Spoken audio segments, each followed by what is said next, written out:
Hey, you guys, we are late in the game, but I want to bring y'all at this point. So I have this client. I think she's getting ready to have a sweet 16, and her mom ordered this dress off, what is it called, y'all? Fashion Nova, if I'm not mistaken. She ordered this dress for Fashion Nova. This is the original top. You know, it got those little pointy ends, the little triangle ends, and then it adds the skirts, and it's like a bubble skirt. If I have a before picture, I'm gonna post it here.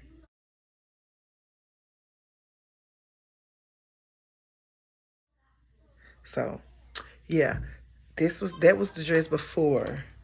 So what I'm doing now is her mom wants the dress to look like, I'm gonna post a picture right here.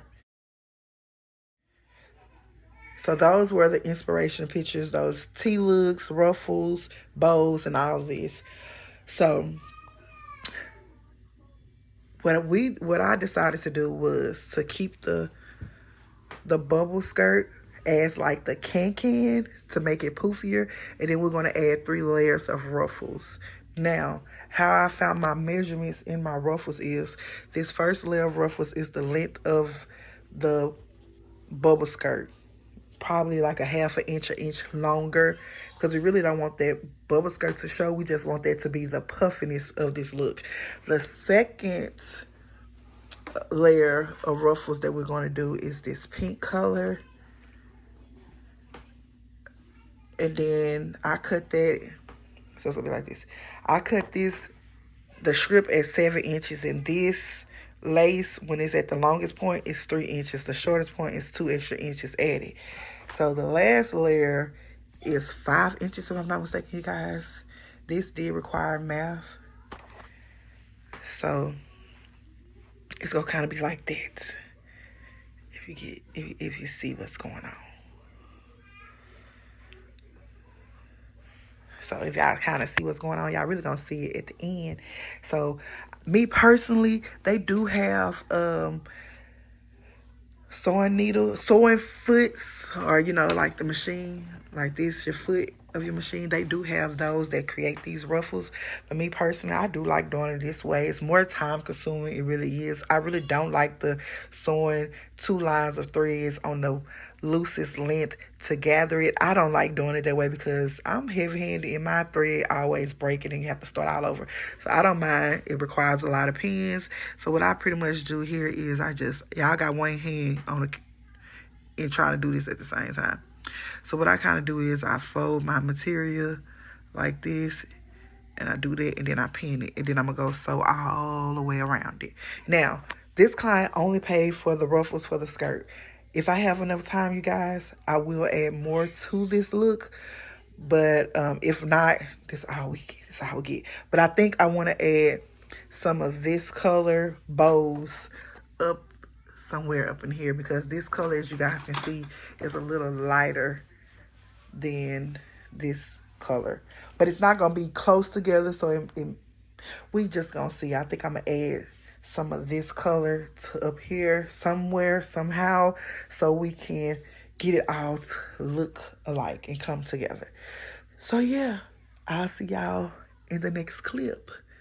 What it's going to be, I don't know, but y'all going to see soon. If you haven't already, don't forget to like, comment, and most definitely subscribe.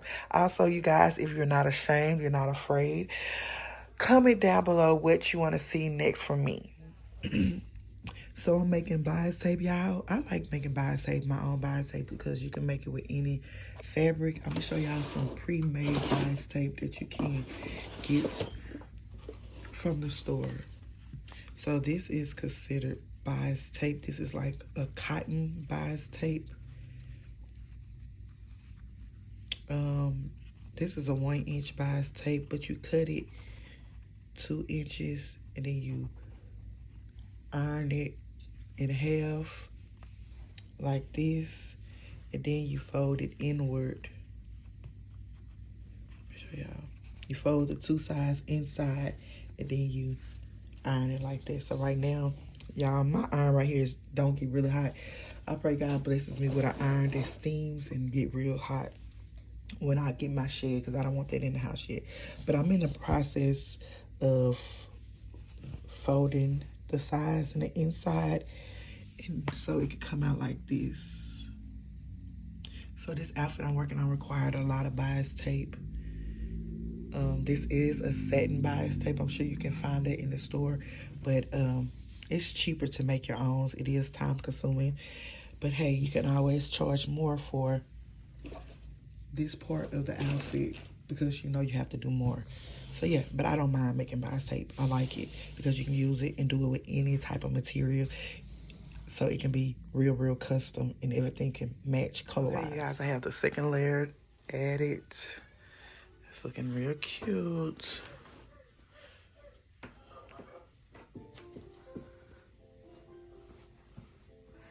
Now we're gonna add the last layer and the skirt will be completed.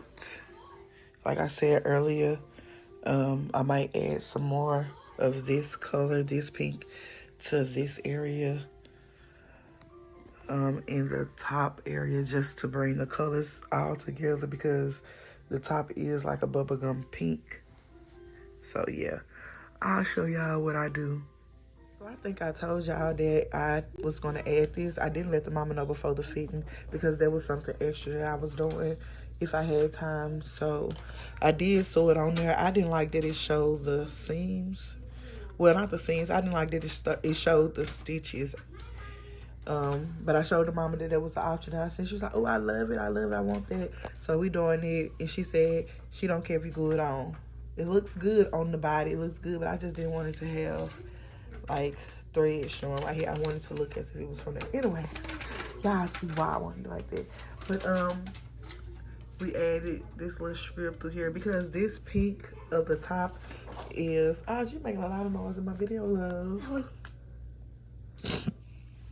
This top is lighter than this pink, so y'all can see the difference. So we had to incorporate this pink and the color of the pearls to the top so it won't look like a sore thumb. So yeah, now I'm just adding pearls. She got these little pearl bows as well, so y'all gonna see where we gonna place those at. It's just to bring the whole look together. Yeah, you guys, I'm to the part of putting the dress together, and I have to hand sew it because I made it too thick. Well, you know, it's too thick in this area, and plus I have to gather the skirt to bring it to the top because the skirt is a little too long and the top is a little short because the skirt originally was a bubble skirt and it had a little gather to it as well. But I know what mistake I made when I did this. Instead of sewing it all on the same line, like I sewed all 3 layers that I created on the same line as the skirt, I should have layered it. And I know how to do that. I just be forgetting to do that when I do these type of orders, and I have to because I don't want to have to hand sew. This client mom was okay with it. She was like, Davion, this is just for a picture. I don't care. Do what you got to do. But I want my stuff to last. And if it needs to be or want to be worn again, that it will be. But yes. So yeah, I'm about to hand sew this and then I'll be done with this outfit, I think. I got one more thing to do to the bows, and I'm gonna place the bows on this outfit when my client gets here so we can make sure the bows are where she want them at. So yeah, hand sewing takes longer than sewing. It probably take me about an hour. I forgot to look at the time I started. I think I started around 7:30. It's 7:42 right now. So yeah. Y'all, this is the dress before I add the bows. This is the dress before I add the bows. My mannequin that can fit this is in my shed. But yeah, check out the details. The details. So this is the dress completed. We're just missing the bows. The bows gonna go right here and right here, but I'm gonna do it on her body just in case she probably want it somewhere else. But yeah. Okay, you guys, this is the end results. You guys, this order is considered a makeover. She came with a dress and I changed it up to make it look completely different than what she had. Y'all rate this outfit from a 1 to a 10. If you watch this video all the way through, rate this outfit in the comments. I love this outfit. It was so cute and fun and friendly, kid friendly.